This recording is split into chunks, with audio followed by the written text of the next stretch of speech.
অসংখ্য ছেলে পেলেদের চেহারার দিকে তাকাইলে বোঝা যায় মা বাবা পরিবার আদর্শ পারিবারিক কোনো সম্পর্ক তার কারো সাথে নাই। সে নিজের মতো করেই বড় হইতেছে, তার ইচ্ছা মতো তার চুল, তার ইচ্ছা মতো তার জামা, তার ইচ্ছা মতো তার জামা পোশাক, তার হাসি, তার চলাফেরা, তার খানা খাদ্য, আহা নিজের মতো করে। মুসলমানের ছেলে মাত্র 16 বছর বয়স, চেহারা দেখলে বোঝা যায় না যে তার কোনো বাপ আছে কিনা। যেটা হলো মূল কর্মের টাইম, পরিশ্রমের টাইম, গড়ার টাইম, গায়ে গতরে খাটনের টাইম, এরা হইল সংখ্যাগরিষ্ঠ অকর্মণ্য অপদার্থ।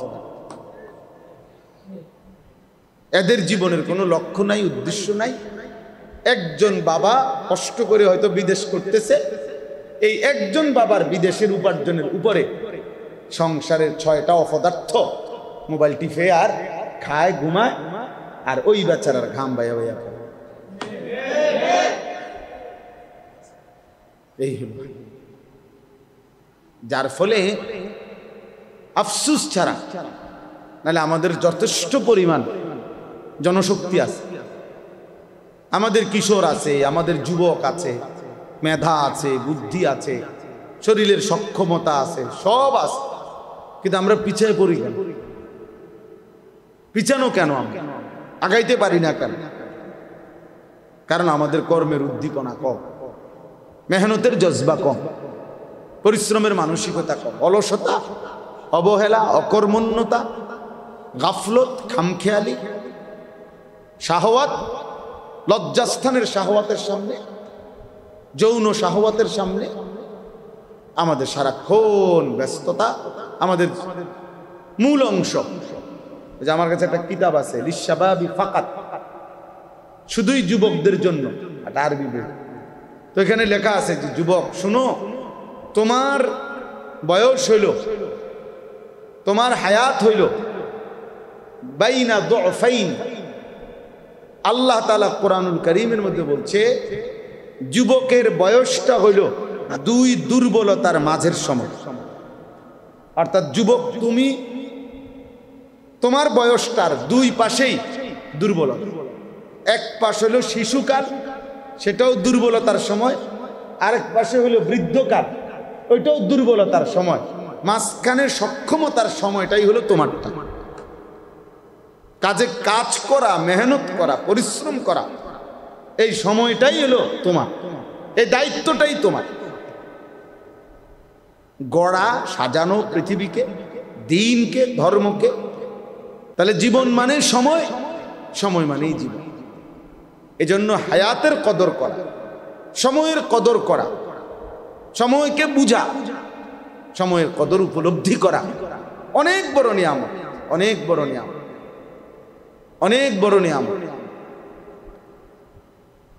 ইমাম শাফি রহমতুল্লাহি আলাইহি বলছেন, আমি সারা জিন্দেগি বুজুর্গদের কাছ থেকে যা অর্জন করছি, সেই অর্জনের মধ্যে শ্রেষ্ঠ যে কথা আমি শিখছি, একজন বড় ইমাম মুজতাহিদ তিনি বলছেন, আমি আমার সারা জিন্দেগি এলেম শিখতে গিয়ে আল্লাহওয়ালাদের কাছ থেকে যা শিখছি, তার মধ্যে সবচেয়ে বড় যে কথাটা শিখছি সেটা হলো আল ওয়াক্তু সাইফুন, সময় হলো তরবারির মতো, ইনলাম তাকতাহু কাতাআকা, তুমি যদি সময়কে না কাটো, সময় তোমাকে কেটে ফেলবে। অর্থ হইল তুমি যদি তোমার সময়কে না ভাগ করো কাজের জন্য, নিজের জিন্দেগির জন্য, তাহলে সময় তোমারে কাটতে কাটতে পার হয়ে যাবে। আজকে তোমরা যে কয়জন যুবক আছো, প্রিয় ভাই, তোমরাও তোমাদের উপরে সুস্থ সময়, সবল টাইম, এখন তোমাদের ফুললি ব্রেন এখন শার্প, তোমরা এখন সুস্থ সবল স্বাভাবিক, বুড়াও না, অসলও না, পঙ্গুও না, মাতালও না, পাগলও না, তার সিরাও না, প্রতিবন্ধীও না। তাহলে সর্বদিকে সুস্থ থাকার পরেও এদ্দুর আকল, এদ্দুর দিমাগ যাদের নাই, যে আমার আল্লাহ আমারে কি করতে বলছে, আমার রাসূল সাল্লাল্লাহু আলাইহি ওয়াসাল্লাম আমাকে কি করতে বলেছেন, এটা যা বোঝে না, এদ্দুর বিবেক যার নাই, তার মতো অপদার্থ আর কেউ হইতে পারে। পবিত্র কোরআনুল কারীমের 10 নম্বর পারা 9 নম্বর সূরা, এই সূরার 36 নম্বর আয়াত, এর অংশ বিশেষ আমরা তেলাওয়াত করেছি। কোরআনুল কারীমের মধ্যে আছে আল্লাহ তাআলা বলেন, ওয়ারাব্বুকা ইয়াখলুকু মা ইয়াশাউ ওয়া ইয়াখতারু। আল্লাহ তাআলাই যা ইচ্ছে করেন সৃষ্টি করেন এবং তিনি বাছাই করেন, আলাদাভাবে নির্বাচিত করেন, বিশেষভাবে মর্যাদাবান করেন, বৈশিষ্ট্যমণ্ডিত করেন। কোনো ব্যক্তি, কোনো স্থান, কোনো সময়, কোনো জায়গা, কোনো মুহূর্ত, এই সব কিছু আল্লাহ তাআলাই বিশেষ আল্লাহর ইচ্ছে মতো সম্মানিত করেন, মহিমান্বিত করেন। শুক্রবার মর্যাদাবান, তো এটা আল্লাহ তাআলা করছে। শবে বরাত মর্যাদাপূর্ণ রাত, তো এটা আল্লাহ তাআলাই করেছেন। শবে কদর মর্যাদাপূর্ণ রাত, তো এটা আল্লাহ তাআলাই করছে। রমজান মাস মর্যাদাপূর্ণ মাস, তো এটা আল্লাহ তাআলা করছে। কাবা ঘর মর্যাদাপূর্ণ স্থান, তো এটা আল্লাহ তাআলাই নির্ধারণ করছে। মসজিদে হারাম মর্যাদাপূর্ণ মসজিদ, তো আল্লাহ তাআলাই নির্ধারণ করছে। তাইলে আল্লাহ তাআলাই স্থান, ব্যক্তি, সময় ইত্যাদিকে আল্লাহ তাআলা তার ইচ্ছে মতো বাছাই করে, বিশেষ কোনো সম্মান, মর্যাদা, ইজ্জত দান করে। সমস্ত আম্বিয়া আলাইহিমুস সালাম, নবীগণ আল্লাহ তাআলাই নির্ধারণ করছে। আল্লাহু ইয়াসতাফি মিনাল মালাইকাতি রুসুলান ওয়া মিনান নাস। আল্লাহ তাআলা বলেন যে আল্লাহ তাআলাই মানুষের মধ্য থেকে এবং জিনদের, ফেরেশতাদের মধ্য থেকে রসুল নির্বাচিত করেন। অর্থাৎ কে কে রসুল হবে, নবী হবে, এটা বাস্তবিক অর্থে আল্লাহ তাআলাই নির্ধারণ করছে। কোরআনুল কারীমের মধ্যে আছে, সুম্মা আওরাসনাল কিতাবাল্লাযীনা ইসতাফাইনা মিন ইবাদিনা। আমার রসুলের পরে যুগে যুগে কারা কোরআনুল কারীমের উত্তরাধিকার হবে, সেই হাফেজ, আলেম, যাদের সিনার মধ্যে আল্লাহর কোরআন থাকবে, আল্লাহ বলেন এদেরকে আমি আল্লাহই যুগে যুগে বাছাই করে থাকি। ইসতাফাইনা, আল্লাহ বলে আমি বাছাই করেছি। ইয়াসতাফি, আল্লাহ বাছাই করেন। কোরআনুল কারীমের মধ্যে আছে, আল্লাহু আ'লামু হাইসু ইয়াজআলু রিসালাতাহু। আল্লাহ তাআলাই সর্বাধিক ভালো জানেন তিনি তার রিসালত মানে কাকে রসুল বানান। তাইলে স্থান, ব্যক্তি, সময়, মাস, বছর, সপ্তাহ, এসব কিছু যেখানে যেটা দামি, এটা আল্লাহ তাআলার ফয়সালা। তো আল্লাহ তাআলা এই পৃথিবীবাসীর জন্য পৃথিবী সৃষ্টির শুরু থেকে, আসমান জমিন সৃষ্টির সূচনা থেকেই 12টি মাস আল্লাহ তাআলা নির্ধারণ করছে। এই যে আমরা যে 12 মাস বলি, 12 মাসে বছর গুনি, এটা আল্লাহ তাআলার নির্ধারণ। এই জন্য বাংলাতে হিসাব করলেও 12 মাস, ইংরেজিতে হিসাব করলেও 12 মাস, আরবিতেও, বাংলা, আর অন্যান্য কোনো ক্যালেন্ডার থাকলেও সেগুলোও 12 মাস। তাহলে 12 মাসে যে গুনতে হবে, 12 মাস এর ভিত্তিতে এই ধারণা, এই সিদ্ধান্ত, এই 12 এই শব্দটি নির্ধারণ আল্লাহ করেছে। এই কথাটাই আল্লাহ তাআলা এখানে বলছেন, ইন্না ইদ্দাতাশ শুহুরি ইনদাল্লাহি 12 শাহরা। মাসসমূহের গণনা নিশ্চয় আল্লাহ তাআলার নিকটে 12টি। 12 মানে 12 মাস। এটা আল্লাহ তাআলা ফয়সালা করেছে। কখন থেকে? ফি কিতাবিল্লাহ, আল্লাহ তাআলা তার তাকদীরের মধ্যে এভাবেই লিখছেন যে মাস হবে 12টি। আর এটা এই পৃথিবীতে চালু করছেন কখন থেকে? ইয়াউমা খালাকাস সামাওয়াতি ওয়াল আরদ, আসমান জমিন সৃষ্টির সূচনা থেকে, যেদিন থেকে পৃথিবী আসমান জমিন শুরু, সময় শুরু, তো সেই থেকেই 12 মাস শুরু। ধীরে ধীরে 12 মাস নির্ধারণ হয়েছে এমন কিছু। এই হাতে ধরে মোবাইলের একটা সবচেয়ে বড় অভিশাপ হলো ওই দুর্ভাগা বদনসিব আর নিজে কিছু শোনে না। এই বদনসিব কিছু বোঝেও না। আপনার এই দুর্ভাগা এটা নিয়ে এত বেশি মনোযোগী থাকে যে তার নিজের জন্য সে কিছুই নিতে পারে না। সব সময় এটা আমার অভিজ্ঞতা। এটার প্রতি তার মোবাইল হাতে ধরে রাখলে, হাতে ধরে রেকর্ড করলে, হাতে ধরে ভিডিও করলে, ওয়াজ বয়ান, তে এই দুর্ভাগা আর কিচ্ছু বোঝে না। এই শুধু মানে সর্বোচ্চ যত্ন নিয়া মোবাইলটার মধ্যে উঠে এইটাই যা, এটা একটা সুকারি আমার মোবাইলে ওয়াজ আছে, বুঝছেন না? আমাদের দেশে আগে বলতো অনেক গ্রাম্য মানুষ কয় না যে বেটা 2-4 জন হুজুর আমরা পকেটেই থাকে, এরকম বহুত হুজুর আমরা কি পকেটেই থাকে, এইরকম আর কি। এইটাও এরকম এক ধরনের বাজে নেশা ছাড়া আর কিচ্ছু।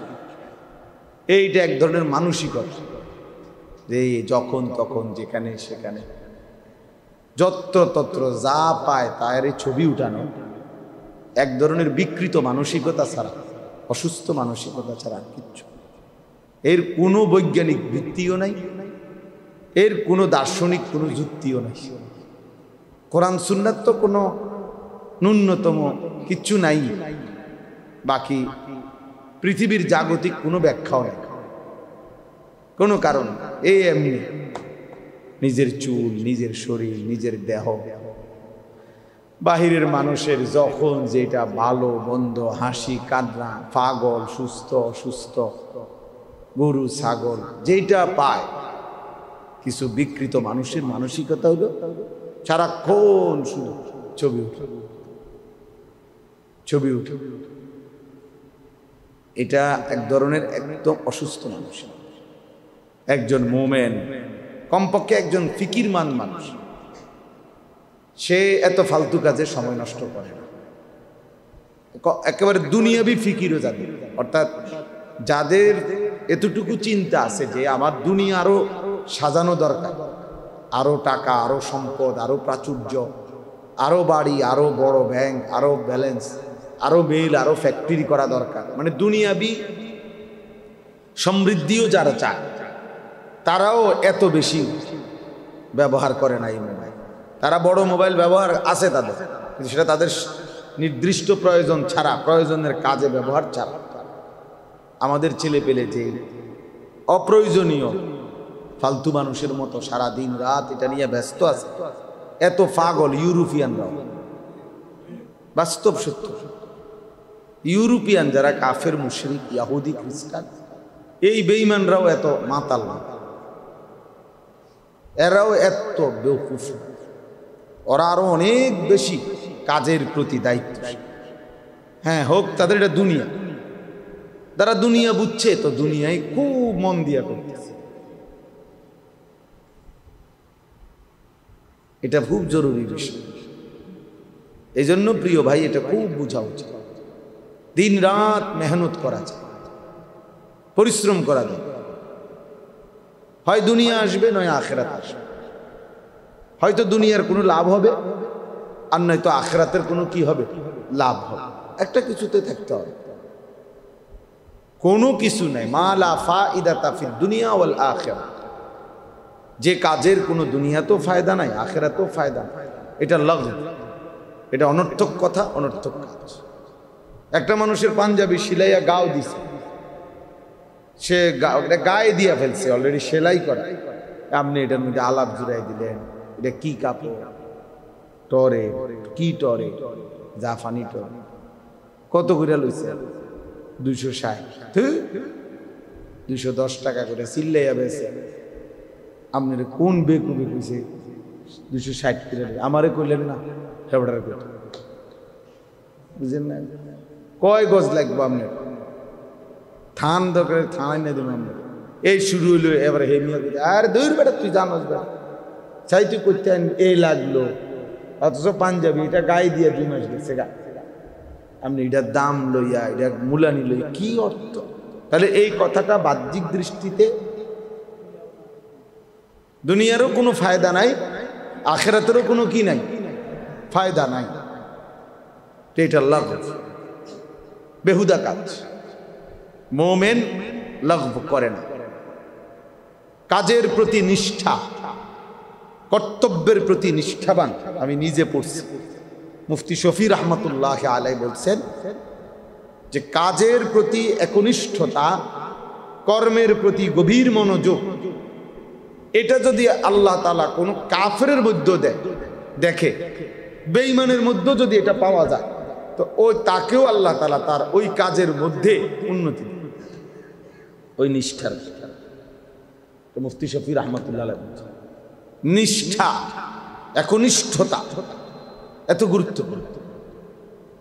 এই জন্য গোটা পাশ্চাত্য ইউরোপ তাদের দুনিয়াবি এত উন্নতির পিছনে তাদের রাত দিনের গভীর মনোযোগ দুনিয়া সাজানোর মধ্যে। ফলে তারা এই লাইনে অনেক কিছু, এই যে আজকে ইসরায়েল যারা প্রতিনিয়ত মুসলমান ফিলিস্তিনিদেরকে মারছে, এদের জনসংখ্যা একদম অল্প, 1 কোটি না। ইসরায়েলের জনগোষ্ঠী 1 কোটি নয়, 1 কোটির চাইতে কম। আর আমাদের সারা বাংলাদেশে আমরা হলাম 18 থেকে 20 কোটি। নিখুঁত হিসাব করলে আরো হবে বেশি, সরকারি হিসাবে না এগুলা বলে। যাই হোক, ধরে নিলাম 18-20 কোটি, কিন্তু ওরা 1 কোটি নয়। কিন্তু ইসরায়েলের যে মূল শহর তেল আবিব, এই ইহুদিদের রাজধানী, ওইটা একবারে যেই কোনো কেউ জানে, এটা একটা ঐতিহাসিক তথ্য যে এই তেল আবিব এটা এমন এক শহর বলা হয় এটাকে, যেই শহরে কখনো রাত হয় না। এটা যে কোনো খবরে আপনার দেখলো, আপনি এটা সার্চ করলেও পাইবেন। এটার বৈশিষ্ট্য কি? ইসরায়েলের এই প্রধান নগরী তেল আবিবের বৈশিষ্ট্য হলো এটা এমন এক শহর যে শহরে কখনো রাত হয়। মানে কি? মানে এনে সূর্য ডুবে না, তো তাহলে রাত হয় না মানে কি? অর্থ হলো এটা এমন একটি শহর যেই শহরে কখনোই এমন কোনো টাইম নাই যে টাইমে পুরা শহরের সমস্ত কর্মস্থল, অফিস আদালত, কাজ কর্ম সব একসাথে এই মুহূর্তে বন্ধ। যে যেমন রাত 10টার পরে বা 12টার পরে সকাল 4টা পর্যন্ত কমপক্ষে মনে করেন এটুকু টাইম ঢাকা শহর বা একটা শহর যে অধিকাংশ 98% 99% কর্মক্ষেত্র বন্ধ, ঠিক না? কমপক্ষে 6 ঘন্টা, কমপক্ষে 8 ঘন্টা, মানে এই সময় কোনো কি নাই, অফিস আদালত, ব্যাংক ব্যালেন্স, মিল ফ্যাক্টরি চালু নাই। হ্যাঁ, বিচ্ছিন্ন কিছু থাকতে পারে। তাহলে এই হিসাবে মানে এটা বোঝা যায় এখন রাত, এই কারণে এটা বন্ধ।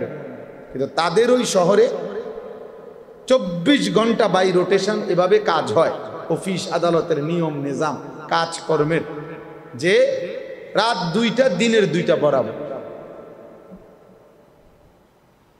বরাবর একদম সেম। ওই রাত 2টা তো দিনের 2টায়, রাত 12টাতেও দিনের 12টার মতো সমান তালে কাজ চলে বাই রোটেশন। এই পরিমাণ মেহনত করে, এই পরিমাণ পরিশ্রম তারা করে। এই কারণে বলে যে তাদের ওই শহরে কখনো রাত হয় না, সারাক্ষণই কি করে, কাজ করে।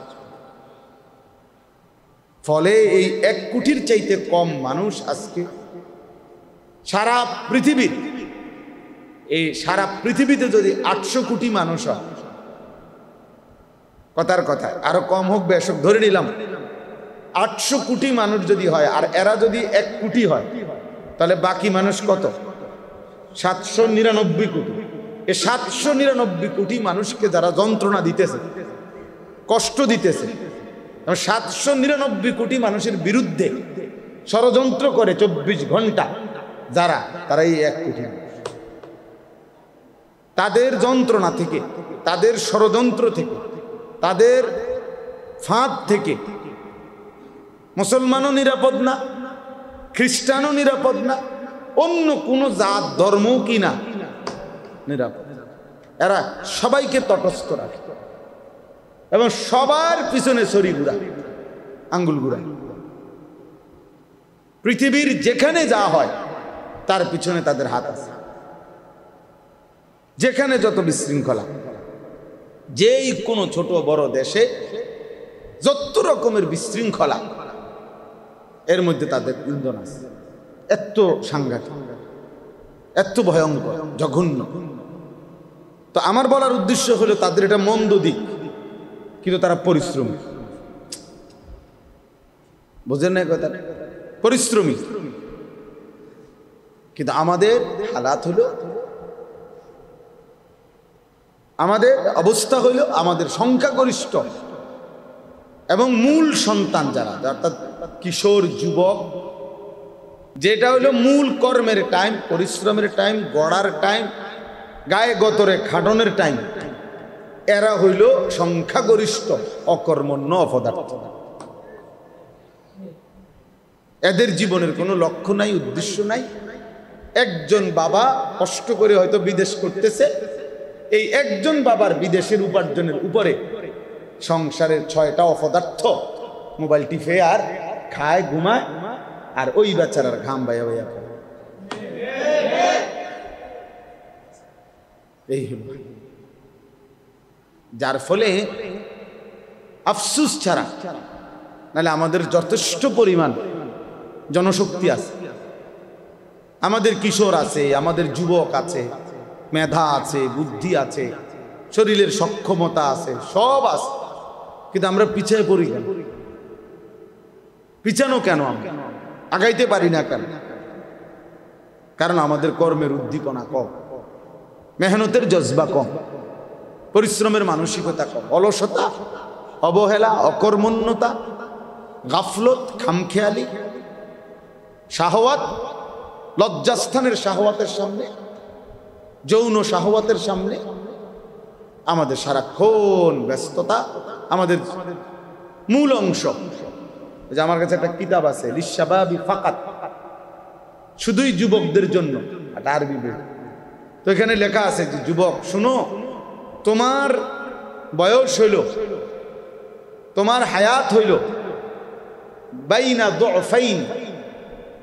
আল্লাহ তাআলা কোরআনুল কারীমের মধ্যে বলছে যুবকের বয়সটা হইল 2 দুর্বলতার মাঝের সময়। অর্থাৎ যুবক তুমি, তোমার বয়সটার 2 পাশেই দুর্বলতা। এক পাশ হলো শিশুকাল, সেটাও দুর্বলতার সময়, আরেক পাশে হলো বৃদ্ধকাল, ওইটাও দুর্বলতার সময়। মাঝখানে সক্ষমতার সময়টাই হলো তোমারটা। কাজে কাজ করা, মেহনত করা, পরিশ্রম করা, এই সময়টাই হলো তোমার, এই দায়িত্বটাই তোমার। গড়া, সাজানো পৃথিবীকে, দিনকে, ধর্মকে, এটা তোমারই দায়িত্ব। কোরআনুল কারীমের মধ্যে আছে আল্লাহুল্লাযী খালাকাকুম মিন দুফিন, সূরা রোমের মধ্যে আছে আল্লাহ তোমাদেরকে সৃষ্টি করেছেন দুর্বলতা, মানে দুর্বল অবস্থায়। দুফ এ প্রথম, মানে শিশুকাল। সুম্মা জাআলা মিন বা'দি দুফিন কুওয়াতান, অতঃপর আল্লাহ তাআলা তোমাদের সেই দুর্বলতার উপরে দিয়েছেন কুওয়াতান, শক্তি।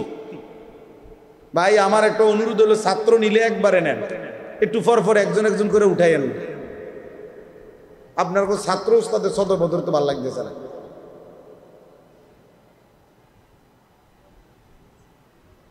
উঠাউঠি করবেন না কেউ, একদম উঠাউঠি করবেন না।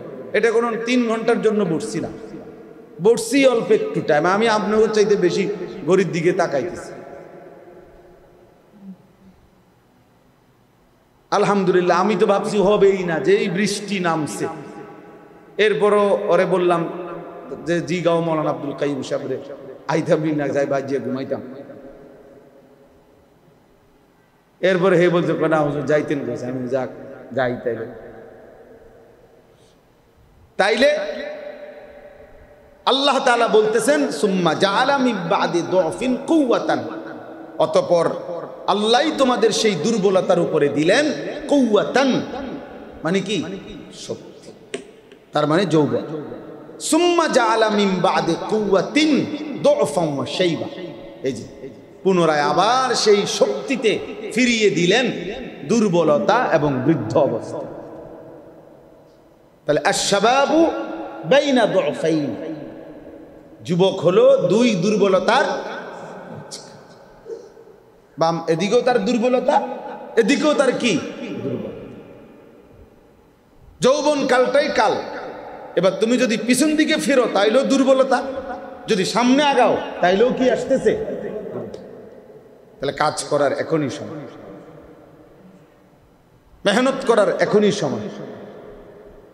দেশ গড়া, জাতি গড়া, সমাজ গড়া এখনই সময়, এখনই সময়। নিজের আখিরাত গড়া এখনই সময়। আল্লাহ নবী সাল্লাল্লাহু আলাইহি ওয়াসাল্লাম বলছেন, শাবুন নাশাআ ফি ইবাদাতিল্লাহ, যে যুবক তার যৌবনকাল আল্লাহর ইবাদতে কাটাইছে, বেড়ে উঠছে, ইবাদতের মাধ্যমে যে তার যৌবনটা বেড়ে উঠছে, আল্লাহ তাআলা তাকে আল্লাহর আরশের নিচে ছায়া দান করবেন। আরশের নিচে ছায়া দান করবেন। এজন্য প্রিয় ছেলেরা বুঝতে শিখো, একজনই বুঝো, একজনই ভালো হবে, একজনই ভাবো, একজনই নিজের জন্য, দেশের জন্য, ইসলামের জন্য, দ্বীনের জন্য কিছু করো। যে হোক আমি একজন। আমাদের প্রিয় ভাই বর্তমান সময়ে উদীয়মান, আলহামদুলিল্লাহ অনেক সুন্দর বয়ান করে, আমগো পছন্দের আমার শায়েখ আরিফ বিল্লাহ হাকিমুন নফস আল্লামা মুফতি মুশতাকুন নবী কাসিমি, আমার শায়েখেরও পছন্দের হযরত মাওলানা মুফতি ইউসুফ বিন ইকবাল, এই মাওলানা আমার এই বই দিছে, এই বই 2-3 দিন আগে আরো একটা বই দিছে, আরো সুন্দর, শাবাবুন লা ইয়ানসাহুমুত তারিখ, আরবি বই। ওই যুবকরা 1450 বছর ইসলামের ইতিহাসে, ওই যুবকগণ ইতিহাস যাদেরকে কখনোই ভোলে নাই। কি বই, শাবাবুন লা ইয়ানসাহুমুত তারিখ।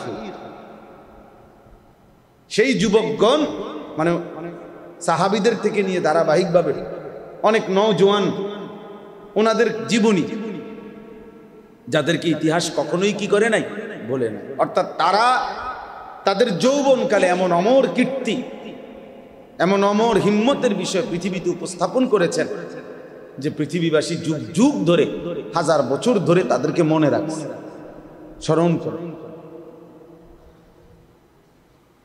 আল্লাহ তাআলা আমাদের এই প্রিয় মাওলানাকেও উত্তম বদলা দান করেন। তো আমি বলতেছিলাম যে আমার কথার প্রসঙ্গ ছিল ওই মোবাইলের, এটা দেখা বিরক্ত লাগছে, দেখা বলছে ফাগরি মাথার দৈন্য ছাত্র মাশাআল্লাহ দাঁড়াইয়া মোবাইলের এমন ভাবে চাইতেছে, এটারে মানে বাড়াইতে আছে, কমাইতে আছে, খুব মনোযোগ। আমার মনে হয় না পড়া এত মনোযোগ দিয়া পড়ে। এটা পাইয়া যে সে কি খুশি হয়েছে, যিনি তার হাতে এটা দিছেন উনি তার সবচেয়ে বড় এহসান করছে, এবং কে দিছে আমি তাও দেখছি। অনেক বড় কল্যাণ করছে ওই ছাত্রের, যে তাকে সবার সামনে বুঝাইছে যে তুমি কি সুন্দর মোবাইল করতে উঠাইতে পারো। আল্লাহ দুইজনকেই বুঝ দান করে। রব্বুকা ইয়াখলুকু মা ইয়াশাউ ওয়া ইয়াখতার, এটার আলোকে বলতেছিলাম যে আল্লাহ তাআলা এই আয়াতের মধ্যে বলছেন, যে আয়াত আমি পড়ছি, ইন্না ইদ্দাতাশ শুহুরি ইনদাল্লাহি 12 শাহরান, নিশ্চয়ই আল্লাহর নিকট মাস সমূহের গণনা 12। কত? তাহলে 12 মাস পৃথিবীতে, যে 12 মাসে বছর হবে, 12 মাসের হিসাবে চলবে, এটা কে নির্ধারণ করে দিয়েছেন? সময় আল্লাহ ঠিক করে দিয়েছে। সময় আল্লাহ, সময় কার? এই জন্য বাবা এটা বুঝাও, এই এক কথা জীবনের জন্য যথেষ্ট, যে আমার হায়াত, আমার জীবন মানে আমার সময়, আমার সময় মানে আমার জীবন। জীবন মানেই সময়, সময় মানেই জীবন। জীবনের কদর করা মানে সময়ের কদর করা, সময়ের কদর করা মানে হায়াতের জীবনের কদর। যেমন আমরা দুনিয়াতে দেখি অহরহ বয়স্ক মানুষ অসুস্থ হয়ে যায়, দুর্বল হয়ে যায়, তো তখন ওই মানুষটাই বলে দোয়া করো আমার আর সময় নেই, আমার আর কি নাই, এ মানে হায়াত। এই তো বুঝাইতে চায় আমার আর সময় নাই মানে কি, আমার আর হায়াত, আমার আর বেশি দিন বাঁচতাম না। একেবারে মারাত্মক অ্যাক্সিডেন্ট অথবা মারাত্মক কোনো অসুস্থ ব্যক্তি এটা বলে দোয়া করো আমার আর কি নাই, সময় নেই, আমি আর বেশিক্ষণ বাঁচব, আমার আর হায়াত নেই। তাহলে জীবন মানে সময়, সময় মানেই জীবন। এজন্য হায়াতের কদর করা, সময়ের কদর করা, সময়কে বুঝা, সময়ের কদর উপলব্ধি করা অনেক বড় নিয়ামত, অনেক বড় নিয়ামত, অনেক বড় নিয়ামত।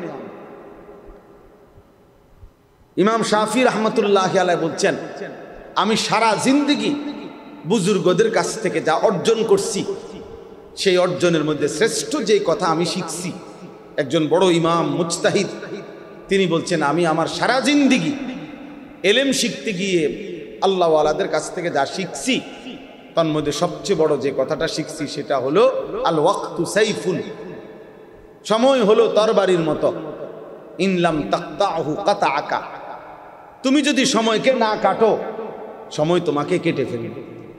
অর্থ হইল তুমি যদি তোমার সময়কে না ভাগ করো কাজের জন্য, নিজের জিন্দেগির জন্য, তাহলে সময় তোমারে কাটতে কাটতে পার হয়ে যাবে।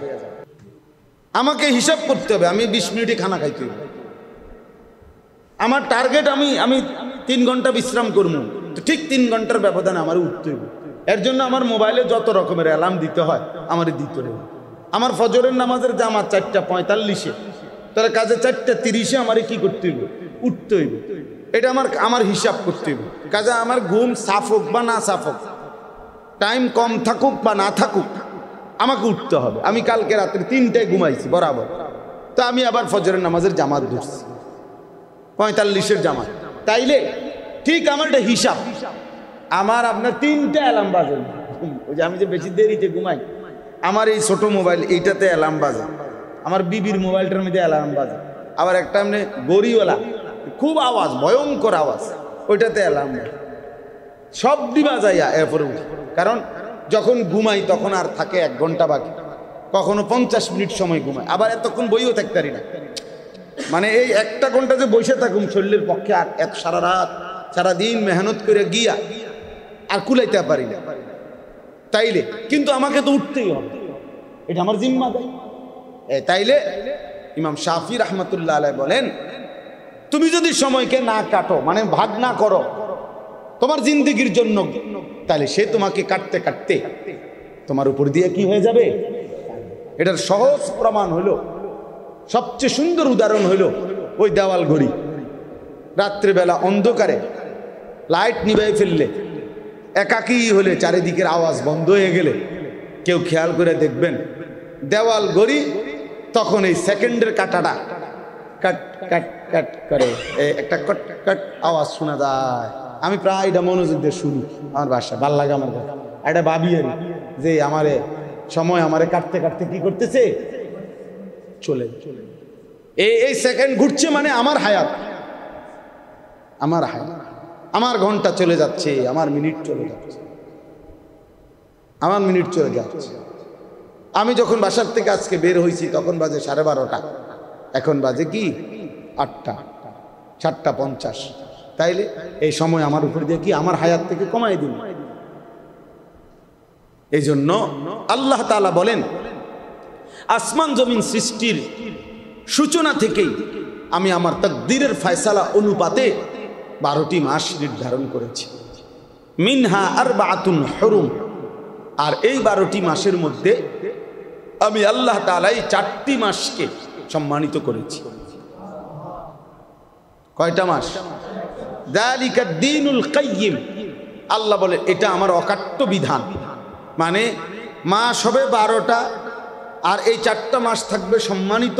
এটা কখনোই নড়চড় হবে না, শর্ট নড়চড় হবে না। 11 মাসও হবে না, 13 মাসও হবে না, 13 মাসও হবে না। একবার আপনার আমাদের এই বাংলাদেশে 1 ঘন্টা কমায় দিছিল, মনে আছেন আব্দুল কাইম ভাই? আহা মুসিবত কাহাকে বলে! 1 ঘন্টা কমায় দিছিল তখন। এই যন্ত্রণায় আমরা তখন এমন বিপদ ছিল যে আপনার তখন বলতে হইতো প্রত্যেক কাজে আগের 9টা না অনের 9টা, আগের 10টা নাকি এখনকার 10টা, আগের 11টা নাকি অনকার 11টা, এইটা বলতে হইতো। এত বিরক্ত লাগতো তখন। তো আল্লাহ তাআলা বলেন যালিকা দ্বীনুল কাইয়্যিম, এটা আমার অকাট্য বিধান যে এটা নড়চড় হবে না। এইবার আল্লাহ তাআলা বলেন, এই যে কথাটা আমার বলার উদ্দেশ্য, ফালা তাজলিমু ফিহিন্না আনফুসাকুম, এই কথাটা বলার জন্য এটা পড়ছি। আল্লাহ তাআলা বলেন, অতএব হে আমার বান্দাগণ, সম্মানিত ওই 4টি মাসে তোমরা গুনাহের মাধ্যমে, আমার আমল বর্জনের মাধ্যমে এবং গুনাহ করার মাধ্যমে নিজের উপরে জুলুম করো না, নিজেরে বরবাদ করো না। ফালা তাজলিমু ফিহিন্না আনফুসাকুম, ওই মাসগুলোতে তোমরা নিজের উপরে কি করো না? জুলুম করো। মানে জুলুম কিভাবে করবে? 2 ভাবে। এক হলো কর্তব্য করণীয়গুলো ছেড়ে দেওয়ার মাধ্যমে, 2 নিষেধগুলো করার মাধ্যমে। নিষেধগুলো যা আমার, তা যদি করো, এটাও যেমন নিজের উপরে জুলুম করলা। আমার আদেশগুলো যা করো নাই, তো এটাও নিজের উপরে কি করলা? জুলুম করো। ফালা তাজলিমু ফিহিন্না আনফুসাকুম, তোমরা নিজের উপরে জুলুম করো না। তাইলে এই 12টি মাস, যেটা মুহররম থেকে শুরু হয়েছে, জিলহজ মাসে আইসা শেষ হয়, এই 12টি মাস আল্লাহ তাআলার পক্ষ থেকে নির্ধারণ করা। আর ওই 4টা মাস সম্মানিত মাস। তো সেই 4টা মাস কোন 4টা মাস? এটা নবীজি সাল্লাল্লাহু আলাইহি ওয়াসাল্লাম স্পষ্টভাবে হাদিসের মধ্যে তিনি বলে দিয়েছেন। নবী সাল্লাল্লাহু আলাইহি ওয়াসাল্লাম বলছে, সালাসুন মুতাওয়ালিয়াত, 3টি মাস হচ্ছে ধারাবাহিকভাবে। নবীজি সাল্লাল্লাহু আলাইহি ওয়াসাল্লাম বলছেন, 1 নম্বর হলো যুলকাদা, যুলহজ্জা ওয়াল মুহররম, এই সিরিয়ালে। এই এখন জিলকদ মাস শেষ হওয়ার পথে। ওই যে বললেন কত আরিফ, কত হইলে 22, আজকে 22 জিলকদ। এরপরে যে মাস আসতেছে জিলহজ, এরপরের মাস হলো মুহররম। এই 3টা মাস সম্মানিত। আর আলাদা ওয়া রজব মাস, যেটা রমজানের আগে 2 মাস, অর্থাৎ রমজানের আগের মাসের নাম শাবান, তার আগের মাসের নাম রজব মাস। তাহলে এই 4টি মাস হলো আল্লাহ তাআলা, নবীজি সাল্লাল্লাহু আলাইহি সাল্লাম ব্যাখ্যা করে দিয়েছেন যে এটা সম্মানিত মাস। আল্লাহ বলছেন তোমরা এই মাসগুলোতে বিশেষভাবে, সারা বছর তো আছোই হুকুম, আবারও বলছি বান্দা, এই পবিত্র সম্মানিত মাসগুলোতে গুনাহের মাধ্যমে নিজের উপরে জুলুম করো না। আমার আদেশ, আমার কর্তব্য কাজ তোমার ছেড়ে দেওয়ার মাধ্যমে নিজের উপরে জুলুম করো। একটা জরুরি কথা মনে রাখতে হবে, আল্লাহ তাআলার প্রতিটি আদেশ পালন না করা নিজের উপরে জুলুম করা। আল্লাহ তাআলার প্রতিটি নিষেধ আমি কিংবা আপনি করা, এটা নিজের উপরে জুলুম করা। জুলুম বলা হয় ওয়াদউ শাইই ফি গায়রি মাহাল্লিহি। জুলুম কাকে বলে? যে জিনিস যেখানে রাখার কথা, যে জিনিস যেখানে থাকার কথা, সেটাকে ওইখানে না রাখা, অন্যত্র রাখা, এটাই জুলুম। এটাই কি? ওয়াদউ শাইই ফি গায়রি মাহাল্লিহি, ভিন্ন জায়গায় যেখানে রাখা। তা আমি একজন আল্লাহর গোলাম, তো আমার জিন্দেগি থাকার কথা ছিল আল্লাহর হুকুমের অনুপাতে করা। তিনি করতে বলছেন আমি করব, তিনি নিষেধ করেছেন আমি ছাড়ব, এটাই তো আমার পরিচয়। ওই যে আমরা কিতাবের মধ্যে পড়ছি, বহু বুজুর্গানে দ্বীনের আমলে আগের পূর্বে এমন কৃতদাসও ছিল, এমন আল্লাহওয়ালা। পূর্ববর্তী জামানায় চাকর, গোলাম, কৃতদাসও ছিল এত বড় দিনদার, এত বড় দিনদার যে সে কৃতদাসকে কোনো আল্লাহওয়ালা বাজার থেকে কিনছে গোলাম, কিনে জিজ্ঞাসা করছে তোমার নাম কি?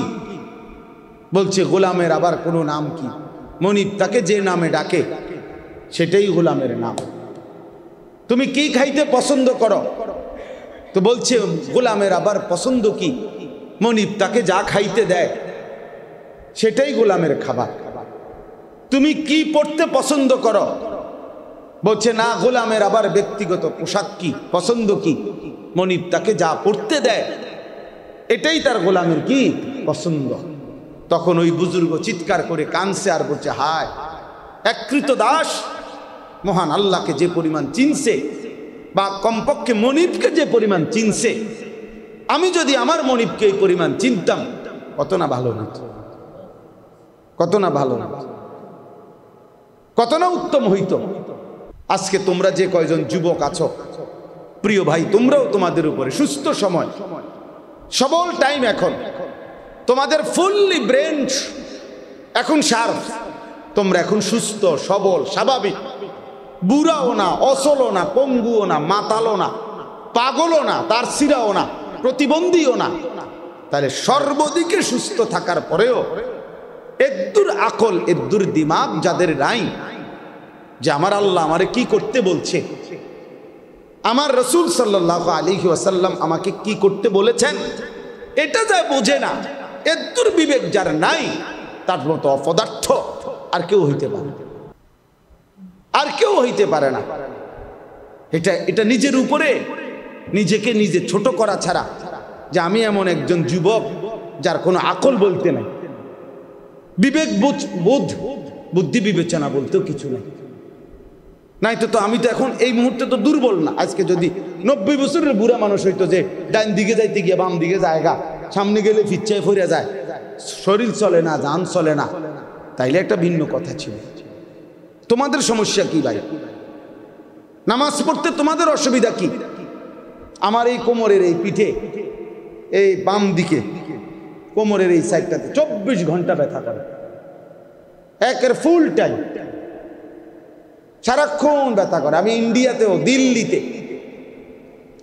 ডাক্তার দেখাইছি, অনেক টাকার ওষুধ খাই, কিন্তু এটা সারাক্ষণ ব্যথা করে। তাইলে এটা এখন 40 বছরের পর থেকে, যেদিন থেকে আমার 41 বছর শুরু হয়েছে, ওই সময় থেকে আমার কোমর ব্যথা শুরু হয়েছে। আমার স্পষ্ট হিসাব আছে, 40 বছরের পর থেকে 41 বছর, 1-1.5 বছরের মাথায় চশমা পড়তে হয়েছে, ছোট্ট লেখাটা কম দেখি। কিন্তু এর আগে ক্লান্তি কাকে বলে, দুর্বলতা বলতে কি, অলসতা বলতে কি, আমি এটা তেমন একটা বুঝতাম না। আমার তো, আমি কত সময় বলছি যে আমি টানা 4.5 ঘন্টা 4 ঘন্টা এক টানা বয়ান করে গেছি, এবং এক শব্দ আসতে বলি নাই। আমাদের আল্লামা মামুনুল হক দামাত বারাকাতুহুম, যিনি বাঘের গর্জন দেয়, উনি যেমন সব কথাই দেখেন না জোরে বলে, আল্লাহ তাআলার ইচ্ছা, দয়া, এটা মালিকের ইচ্ছা ছাড়া সম্ভব না, আল্লাহর ফজল ছাড়া সম্ভব না। তাহলে একটা সময় আমরা এটা ভাবছি, এরকম 4 ঘন্টা 2.5 ঘন্টা পায়ে হাইটা মাহফিলে আসছি, 2.5 ঘন্টা পায়ে হাইটা ফিরে গেছি, 4 ঘন্টা 3.5 ঘন্টা 3 ঘন্টা ওয়াজ করছি। আস্তা এরকম 1 লিটারওয়ালা 7 আপ কোকের বোতল, এগুলো আগে ঠান্ডা ফ্রিজ থেকে নামাইয়া খাইয়ে ফেলতাম পুরাটা। তা ক্লান্তি কাকে বলে এটা বুঝতাম না তখন, কিন্তু এখন সারাক্ষণই ক্লান্তি লাগে, কষ্ট হয়, জিরাইতে হয়। তাহলে এখন ওর বয়সের এই হালাত, কিন্তু নওজোয়ানের সমস্যাটা কি? নওজোয়ানের সমস্যাটা কি?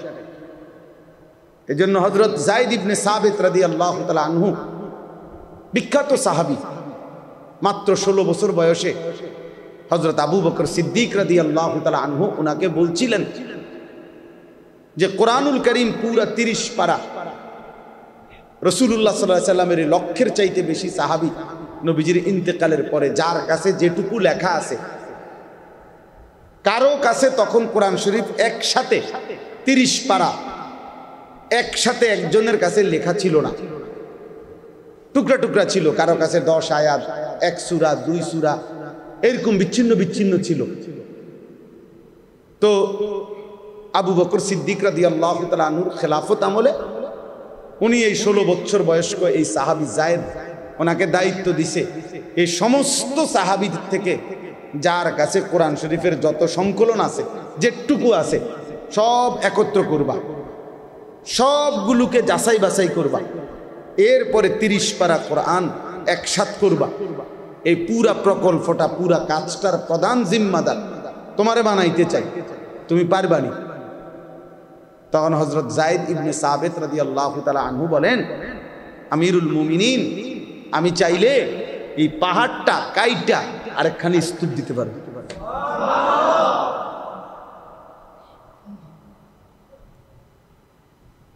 আমি এই পাহাড়িটা কাইটা আরেকখানে থুপ দিলাম। কি ভাবছেন? নওজোয়ান পারবে না তো কে পারবে? যুবক করবে না তো করবেটা কে কাজটা?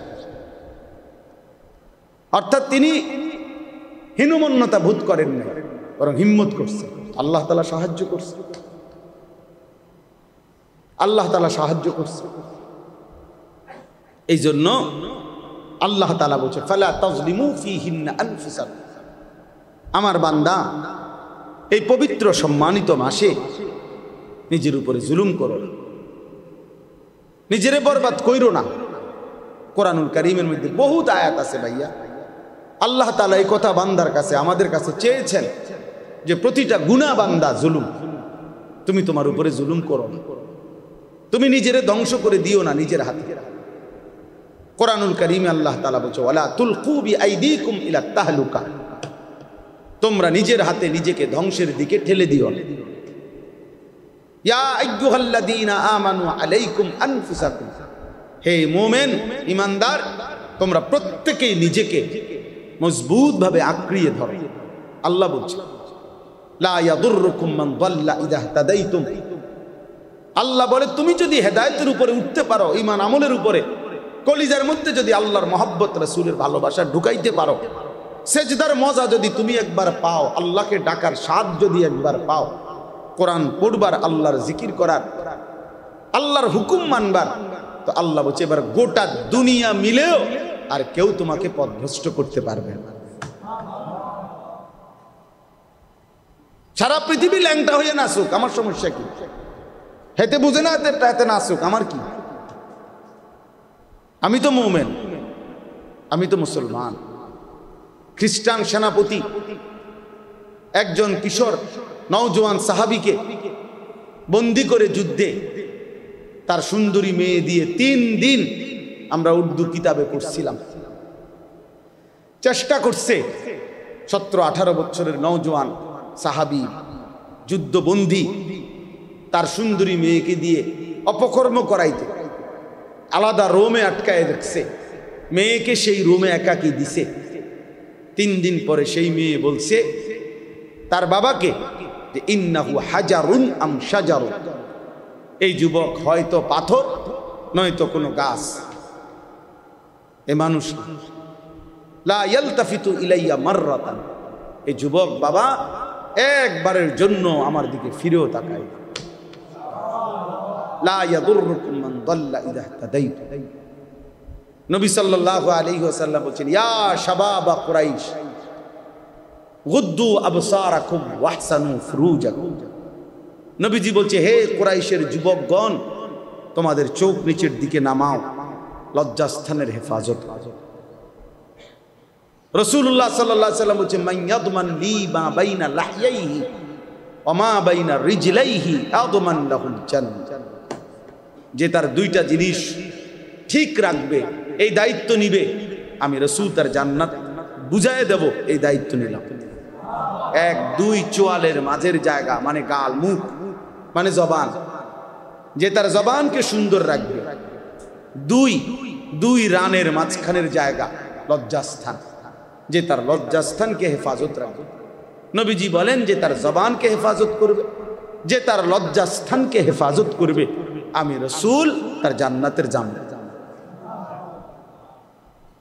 আদমান লাহুল জান্নাহ। এজন্য গুনাহ ছেড়ে দাও, আমিও আপনি। এখন এই আয়াত বলার উদ্দেশ্য কি? এই আয়াত বলার উদ্দেশ্য হলো খুব দ্রুত গতিতে আমাদের সামনে যেই মাস আসতেছে সেটা জিলহজ মাস। আর এই জিলহজ মাস আল্লাহ তাআলার সম্মানিত 4টি মাসের একটি অন্যতম মাস। সেটা আমাদের সামনে আসতেছে এবং এটাও চলতেছে, জিলকদ। এর মধ্যে এই জিলকদ এবং জিলহজ মাসের মধ্যে জিলহজ মাসের প্রথম 10 দিন, পহেলা জিলহজ থেকে 10ই জিলহজ পর্যন্ত, এই 10 দিন, এই 10টা রাত 10টা দিন সবচেয়ে সম্মানিত, সবচেয়ে ফজিলত এটা আমাদের সামনে আসতেছে। স্বাভাবিক হিসাবে কয় তারিখ পড়বে আরিফ? হিসাব করো, স্বাভাবিকভাবে যদি হিসাব করো, এমনি পহেলা জিলহজ আমাদের বাংলাদেশে কোন তারিখ?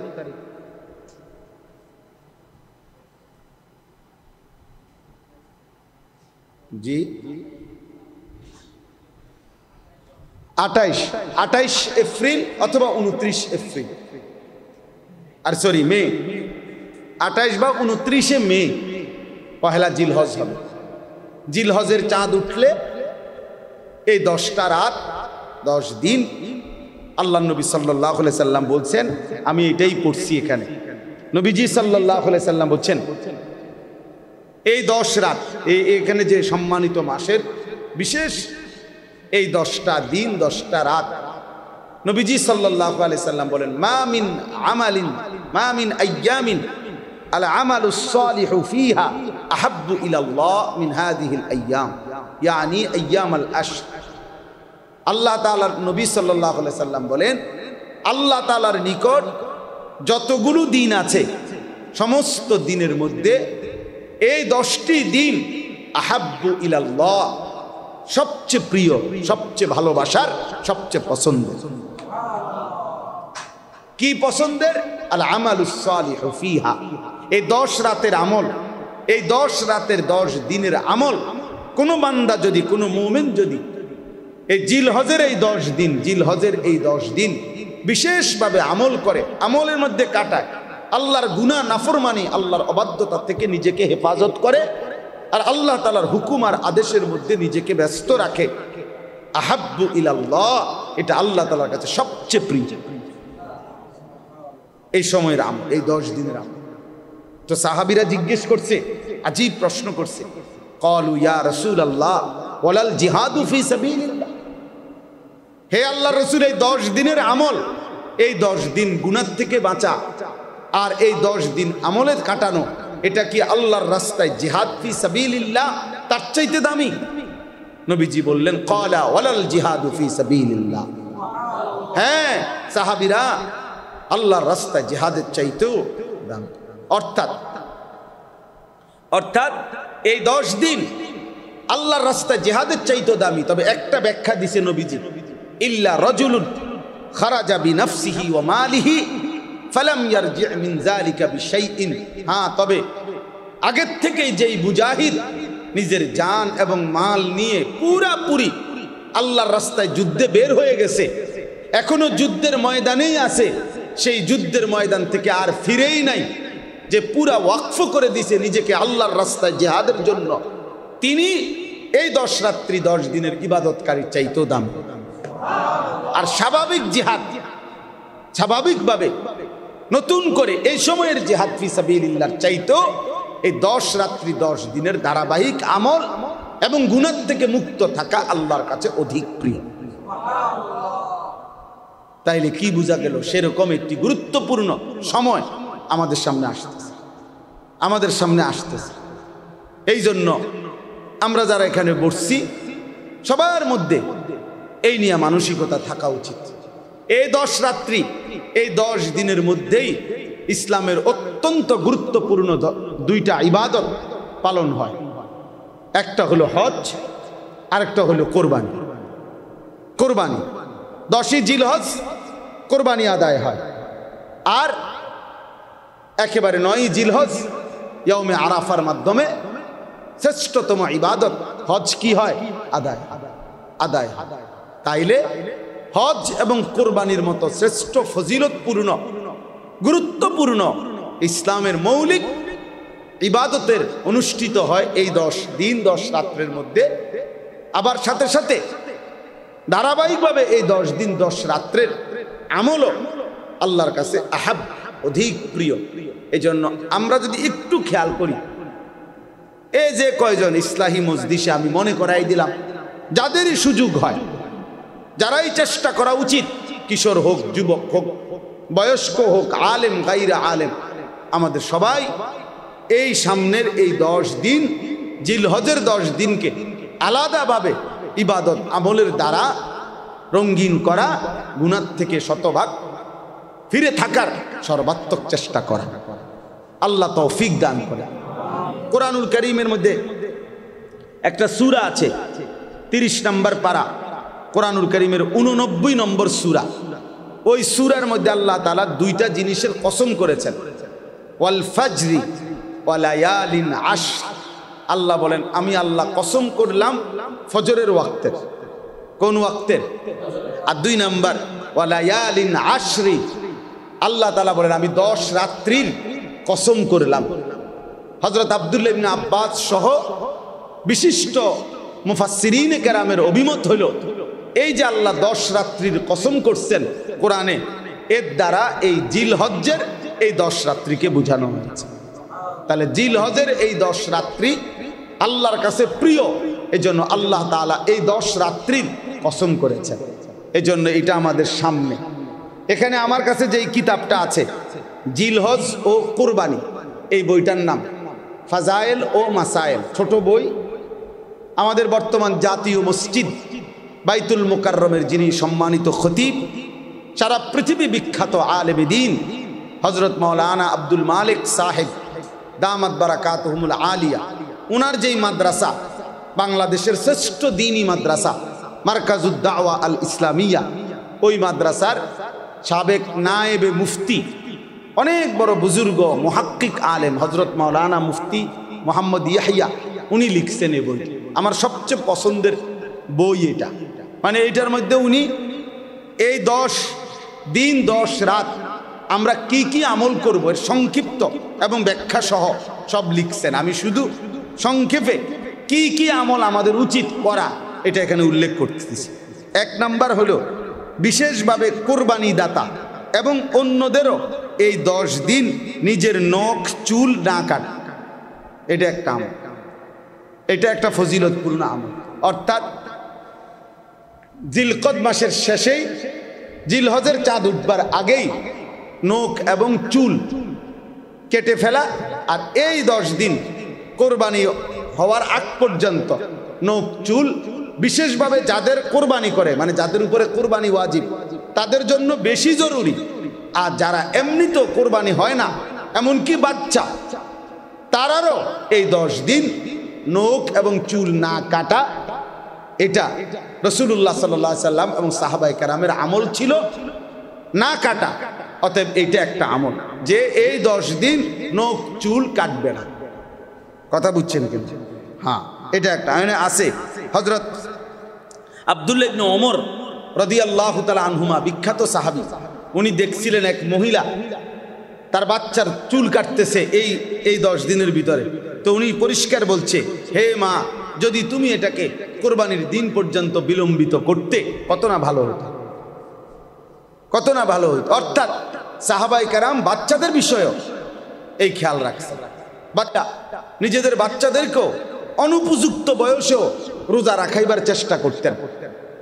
বলছে যে আমরা কাপড় দিয়া পেঁচাইয়া বাচ্চাদেরকে বিভিন্ন খেলনা বানায় দিতাম, আর যেন ঘুম পাড়ায় দিতাম, অথবা খেলনা ব্যস্ত করে দিতাম, আর এরই ফাঁকে সন্ধ্যা হয়ে যেত, তো তখন তাদেরকে আমরা ইফতার করাইতাম।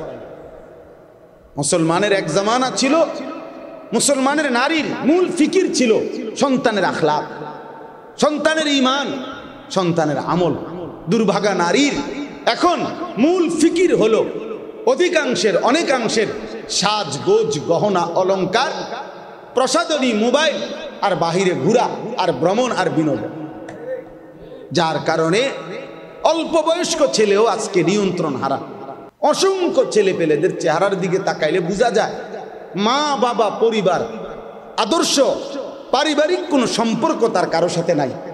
সে নিজের মতো করেই বড় হইতেছে, তার ইচ্ছা মতো তার চুল, তার ইচ্ছা মতো তার জামা, তার ইচ্ছা মতো তার জামা পোশাক, তার হাসি, তার চলাফেরা, তার খানা খাদ্য, আহা নিজের মতো করে।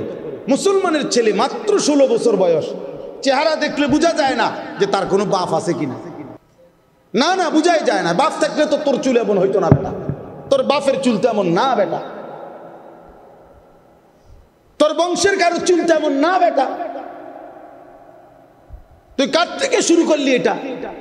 এমন যদি হইতো যেটা আমার আব্বার থেকে শুরু হয়েছে, তাহলে ধর্মের তো কিছু নাই, আল্লাহর সাথে তো সম্পর্কও নাই, রসুলের সাথেও সম্পর্ক নাই, বাপ দাদার সাথেও কি নাই, কিচ্ছুর সাথে কোনো কিচ্ছু নাই, যে নাই কিচ্ছু নাই, কিচ্ছু নাই। আগে তো কাফের বেঈমানরা কইতো মিয়া যে আমরা বাপ দাদার থেকে মা আলফাইনা আলাইহি আবাআনা, আমরা আমাকে বাপ দাদার থেকে পাইছি এটা। আর এখনকার অপদার্থ তার বাপ মার লগো তার কোনো মিল নেই। আহা, হাইওয়ান মনে করছে জন্তু জানোয়ারের মতো এই চেহারা। আর ইহুদি খ্রিস্টান মুশরিক মুরতাদ বেঈমান ওদের মতো বেটা সাজগোজকে তোরা পছন্দ করলি বেটা, বেওকুফ আহম্মক ছাড়ার কিচ্ছু না বেটা, বদনসিব বেটা, বদনসিব বেটা। আত্মসম্মান যদি থাকতো তো আত্মমর্যাদা সম্পন্ন ব্যক্তি আগে ভাবে আমি কার মতো সাজতেছি, আমি কেন ওনার মতো হব, আমার চুল এমন হবে কেন, এর পিছনে যুক্তি থাকতে হবে, আমার এই পাঞ্জাবি এটা এমন কেন, আমার উস্তাদ আমি ছোটবেলায় যার কাছে প্রথম পড়ছি, আজকে সারা বাংলাদেশের যিনি হেফাজতে ইসলাম বাংলাদেশের যিনি মহাসচিব আল্লামা শায়েখ সাজিদুর রহমান, সারা বাংলাদেশের মুরব্বী।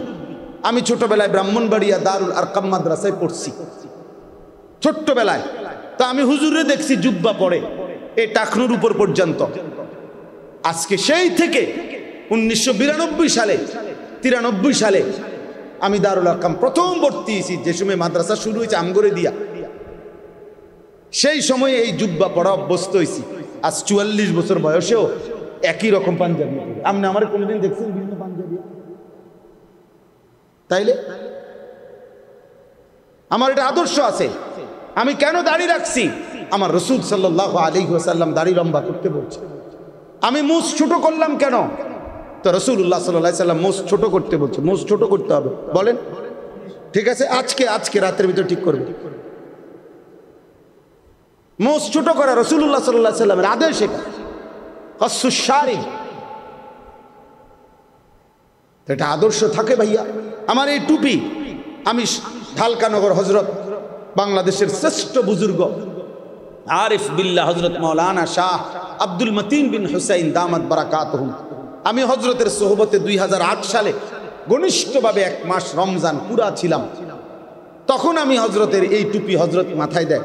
ওই সময় আমি এই টুপিতে আগে গোল টুপি পরতাম, এরপর হযরত থেকে এটা পছন্দ হয়েছে তো এই টুপি পরি। তাহলে চলার একটা আদর্শ আছে, চলার পথের একটা আদর্শ আছে ভাইয়া। আমার জীবনের একটা হিসাব মিলাই আমি তোমারে বললাম, তুমি বলো তোমারটা, তুমি বলো মিয়া তোমার ধর্মের সাথে তোমার সম্পর্ক কি, আল্লাহর সাথে সম্পর্ক কোথায়, রাসূলুল্লাহ সাল্লাল্লাহু আলাইহি সাল্লামের সাথে সম্পর্ক কোথায়, মা বাবার সাথে বংশের সাথে সম্পর্ক কই। এভাবে বুঝি মানুষ নিজের চেহারা সুরতে চলনে বলনে এভাবে প্রত্যাখ্যান করে। বেঈমান আমাদেরকে জীবনে কোনোদিন মূল্যায়ন করে নাই, আমরা কেন বেঈমানের মতো সাজবো? ইসরায়েলের ওই কুত্তারা আমাদেরকে কোনোদিন সম্মান দেয় নাই, তোরা কেন বেটা কুত্তার মতো সাজবি কেন? ইসরায়েলের ওই বেঈমান ইহুদি তাদের চুলের কাটিং বেটা, এটা বেটা খবর নে বেটা, খবর নে বেটা। কোন রেসলিং খেলোয়াড়, কোন ফুটবল খেলোয়াড়, কোন ক্রিকেট খেলোয়াড় চরিত্রের হেফাজত নাই, বাচ্চা হয়ে আগে বিয়ে করে পরে।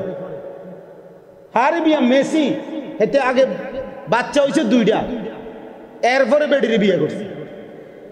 খবর লো বেটা, তার 2 মেয়ে হয়েছে, আর এরপরে 2 মেয়ে লইয়া মাইয়ের মা ওই বেডিরে বিয়ে করছে বলে, ও মা আগে বাচ্চা হয়েছে এরপরে বিয়ে করছে, হে হয়ে যায় মডেল, সেই স্টার।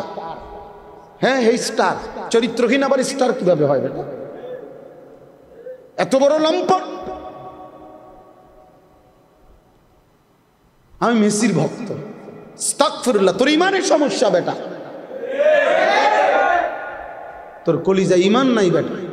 মুসলমানের ঘরে জন্ম নিয়ে তুই বেঈমানের ভক্ত হবি কেন? কাফেরের ভক্ত হবি কেন বেটা? আল্লাহ আমাদেরকে বুঝ দান করা। এজন্য প্রিয় ভাই, এটা বুঝতে হবে। আজকে সময়ের ব্যবধানে, সময়ের প্রয়োজনে, আগামীর সময়টা ঈমান আর কুফরের যুদ্ধের সময়। শুইন ভাইয়া, সবাই মনে রাখেন, আগামীর সময় শুধু মুখের কথায় না, আগামীর সময় অস্ত্রের ঝনঝনানি আরো বাড়বে। বেঈমানও আস্ফালন বাড়াইছে, আলহামদুলিল্লাহ ঈমানদারের হিম্মতও বাড়ছে। হ্যাঁ, 3 সেকেন্ড লাগে নাই, 30 সেকেন্ড লাগে নাই, 3 ঘন্টা লাগে নাই, ভারতের বেঈমানদের যুদ্ধ বিমান শোয়া আলাইছে। ঈমানদার প্রমাণ করে দিছে যে এক চোখ আগাইলে 10 চোখ রাঙ্গায় শোয়া ফেলবে ইনশাআল্লাহ। এই জন্য এটা জরুরি। দুদিকে মুসলমানদের, আলেম ওলামাদের, ইসলাম ধর্মের দিকে, ওলামায়ে কেরামের দিকে মানুষের আগ্রহ বাড়ছে। এজন্য আমাদের বাংলাদেশেও এই ঘাপটি মাইরা যাচ্ছিল যেই সমস্ত মুনাফিক, যেই সমস্ত ওলামা বিদ্বেষী জালেম বেয়াদব, ওরা পর্যন্ত শেষ পর্যন্ত তারা নিজেকে লুকাইয়া রাখতে পারে নাই। কিশোরগঞ্জের এক বেয়াদব গত 2-3 দিন আগে বাংলাদেশের ওলামায়ে কেরামের যে নেতা নামের কলঙ্ক, চূড়ান্ত চরম বেয়াদব, ঘৃণ্য জঘন্য এক বেয়াদব, ওলামায়ে কেরামকে আমাদেরকে 500 টাকার মৌলবি আমরা নাকি। এত বড় বেয়াদব, বুড়ো হয়ে গেছে, অথচ বেয়াদবের কথা শুনলে মনে হয় সে কোনোদিন কোনো আলেমে দিন তার মাথায় কোনোদিন হাত বুলায় নাই। সে বলছে যে আমাদের দেশের মা বোনদেরকে আবেদন করছে, তোমরা হুজুরদের বাচ্চা পেটে নিও না। কত বড় জানোয়ার! তোর বাপ মার বিয়ে যদি কোন আলেমে দিন না পারাইতো তো তুই তোর মার গর্বে কেমনে আসতি বেটা? তুই তোর মার গর্বে আসতি কেমনে? তোর বাপ মার বিয়ে তোর কোন আব্বাই পড়াইছে? কোন না কোন আলেমে দিনই তো পড়াইছে। তুই এত বড় কথা বললি কেমনে? খবিস মানে আখবাস, খবিস। সে খবিস বলে যে কোনো মা বোন যেন কোনো আলেমকে পেটে না ধরে, কোনো আলেমের বাচ্চা যেন পেটে না ধরে। সে আবেদন করছে বাংলাদেশ। আফসোসের ব্যাপার, সে প্রমাণ করুক, ওই প্রমাণ করুক যে তার মা বাবার বিয়ে কে পড়াইলো। তোর মা বাবার বিয়ে কে পড়াইলো? রাস্তার কেউ পড়াইছে বেটা? কোনো না কোনো মসজিদের ইমাম সাহেব, কোনো না কোনো আলেমে দিনই তো পড়াইছে। তো ওই আলেমে দিন বিবাহ পড়ানোর কারণেই তো তোর মা বাবার বিবাহ সম্পর্ক বৈধ হয়েছে। তার বরকতে না তুই হইলি। হে অনমোলা চেনে না, হে মৌলানা চেনে না। এজন্য ভাইয়া এটা জরুরি বিষয়। আগামীর সময়ে ইনশাআল্লাহ ঈমান আর কুফরেরই মোকাবেলা হবে এবং শেষ পর্যন্ত মুমিন জিতবে ইনশাআল্লাহ। ইসলাম জিতবে, দিন জিতবে ইনশাআল্লাহ। এজন্য এই কিশোর নওজোয়ান বাবা সবাই মিলে আল্লাহর দিকে ফেরো, আল্লাহর দিকে। নিজেরে বরবাদ করো না, চরিত্রহীনদের খপ্পরে পড়ো না ভাইয়া, বেঈমানের মতো নিজেরে সাজাইও না। হাসরের ময়দানে এই অবস্থায় মৃত্যু হইলে হাসরের ময়দানে কেমনে দাঁড়াইবা? পাঞ্জাবি পরা, হ্যাঁ? তুমি মরে গেছো এমনি আর উঠবা পাঞ্জাবি পরা? হ্যাঁ, তুমি মরে গেছো দাড়ি ছাড়া, উঠবা একবারে দাড়িওয়ালা? হ্যাঁ, কথা তা তাইলে আপনি বোঝেন না?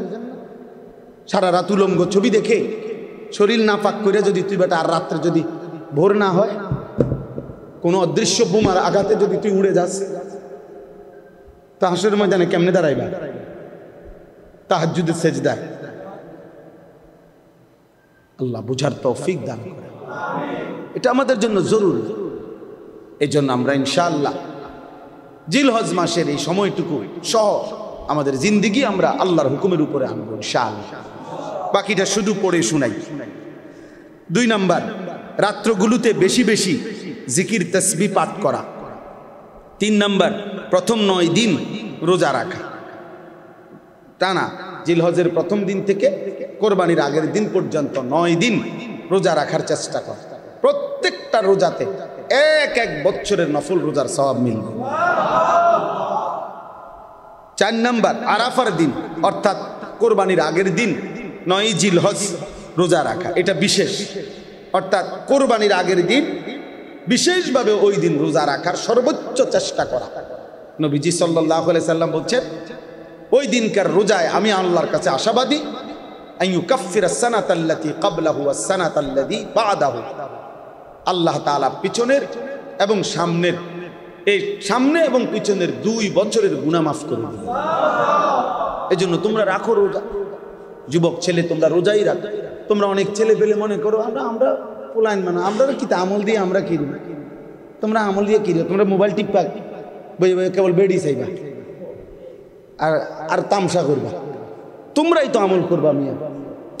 শরীরে স্বাস্থ্য সামর্থ্য যার, সেই তো কি করবে। 90 বছরের বয়স্ক মানুষটার উপরে কেমনে আমল চাপায় দাও?